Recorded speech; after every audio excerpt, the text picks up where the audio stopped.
welcome back to my channel, Side Hustle Seattle. So today I actually wanted to talk through some of the things that you should consider before choosing a remote online notary platform. So the question I get all of the time is, which one do you suggest? Which one should I go with? Like, which one's the best? And I'm always happy to give my suggestion, believe me, but the answer is it's different for everybody, right? Like what I would use a platform for may not be the same way that you're going to interact in the platform. So my hope is that I just give you some things to think about so that way you can make the most informed decision for yourself and get the platform that fits your needs in your business. So let's go ahead and just get right into it. So when you're choosing a platform, you have to start at the beginning step. And the beginning step is making sure that the platform is actually available in your state in the first place and that your state actually allows you to use that platform. So my suggestion is always start at your state website, see what platforms they allow. Some of them just give you suggestions about platforms, but you can choose whatever one you want. And some of them have set platforms that you can use, and those are only the ones that you can use. So you always want to make sure you start there, just so you don't go on a wild goose chase for a platform you can't use anyway. But once you get that list of platforms, or you're trying to figure out which platforms are available in your state, you can just go to the platform's website. Often it'll tell you on the homepage or the FAQ page.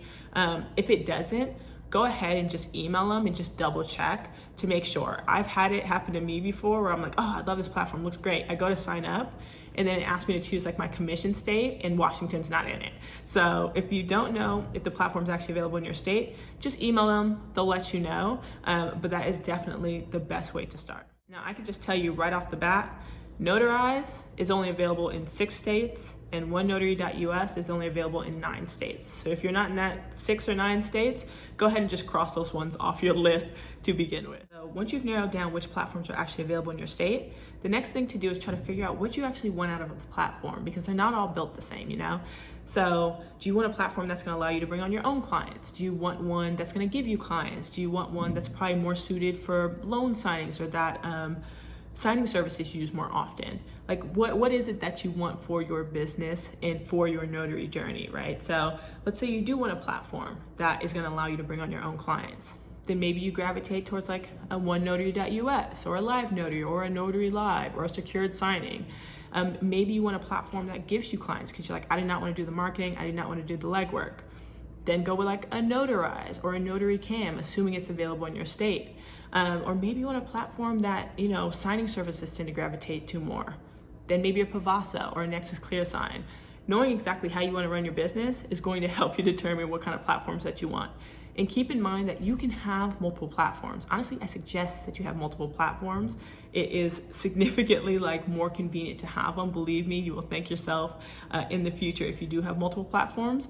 But if you're just looking to start off with one, keep that in mind. How do you want to use it? What do you want out of a platform? And then go from there. So once you've already figured out if it's available in your state and you figured out what kind of platform you want, at this point, you should have trimmed a lot of fat. Like you're only working with a smaller selection of platforms at this point.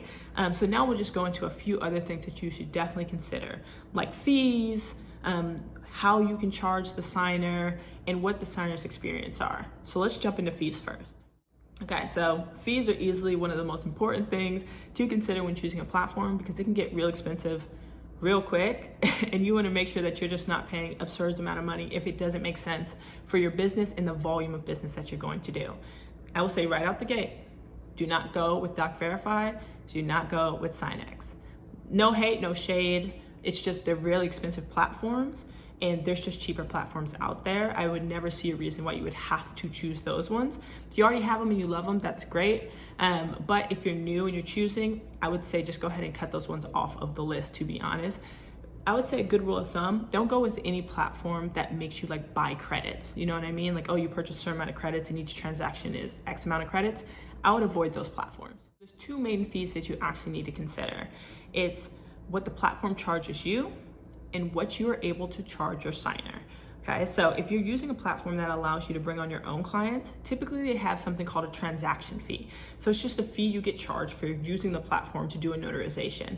Now, every platform charges a little bit differently. The prices are gonna vary a little bit.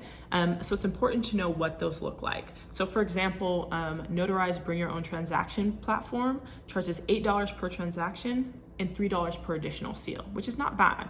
And Live Notary, that also allows you to bring your own clients, charges $10 per transaction no additional cost for seals.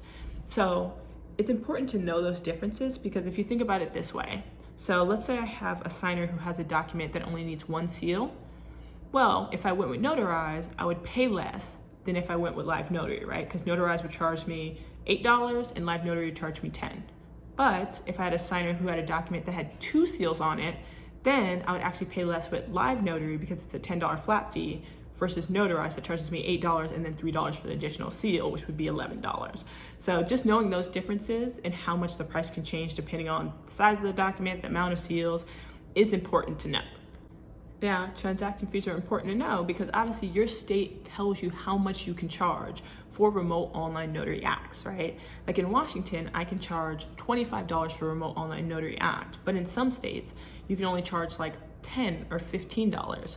So let's say I charge somebody $25 and I paid a $10 transaction fee, then I take home $15. But if I can only charge $15 and I pay a $10 transaction fee, then I'm only taking home $5. So you want to make sure that you know how much you can charge, so that way you know what's a reasonable transaction fee for you. So one thing to consider that actually a lot of people don't consider is how you are able to charge the signer. So some platforms allow you to charge the signer however you'd like. Some of them set the price for you, and some of them allow you to charge them on platform and off platform. So for example, Live Notary, I can charge whatever I'd like. So I can be like, hey, I'm charging you $25 for the Washington State notarization fee. Then I'm gonna charge you $10 for the platform fee, because I'm gonna just go ahead and pass that on to them. And then I'm gonna charge you a $3 late fee, whatever we have agreed upon, and of course within your state guidelines. But some platforms are just like, any signer who comes on our platform pays X amount of money, and that is separate from how you get paid on the back end. So that may not matter to you, but honestly, I prefer platforms that allow me to charge however I like, because of course then I can maximize my earnings.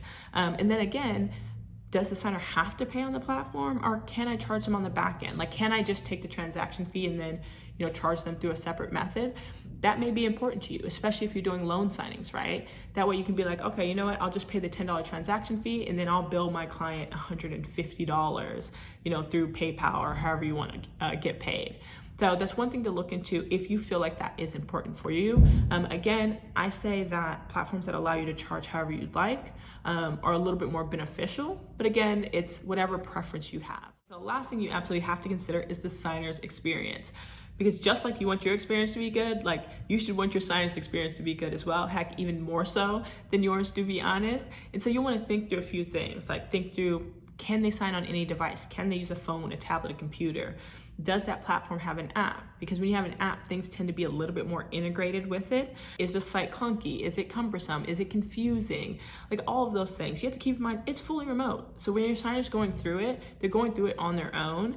And so what you don't want is your signer to be spending an hour just trying to get online to meet you. You want it to be as streamlined as possible. So it's definitely important to go through, see what the signer's experience is like. A lot of times these companies will have like videos of the signer's experience. Just look through them, see what they look like, see if it makes sense, because I've definitely had those times where I spent like an hour just trying to walk a signer through how to get online with me to just do a 5-minute notarization. So you want to avoid that at all costs. So that is the end of the video. Now, that was by no means an exhaustive list. There are many things that we could consider, or that you can consider when you're actually picking a platform. But for me, those are like the main ones to think through. Like at this point, you should have a pretty like small list of platforms that fit your needs. And you should be pretty confident in knowing that that platform that you picked is going to get the job done for what you need it for. Now, I do actually have a list. It's a free list that has a bunch of remote online notary platforms on it. So I'll link that in the description if you want to take a look at it. Now on that list are things that we talked about, like the fees, what states it's available in, etc. However, I have not updated it in months. And these things, like these platforms, change quickly.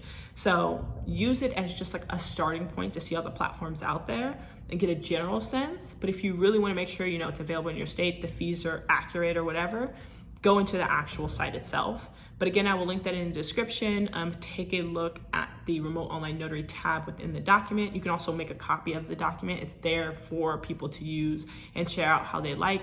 There's instructions in the first tab on how to make a copy. But anyways, let me know what you think. Is this helpful for you? Hopefully it is. I know how overwhelming this process can be. But anyways, thank you so much for watching my video, and I will catch you in the next one.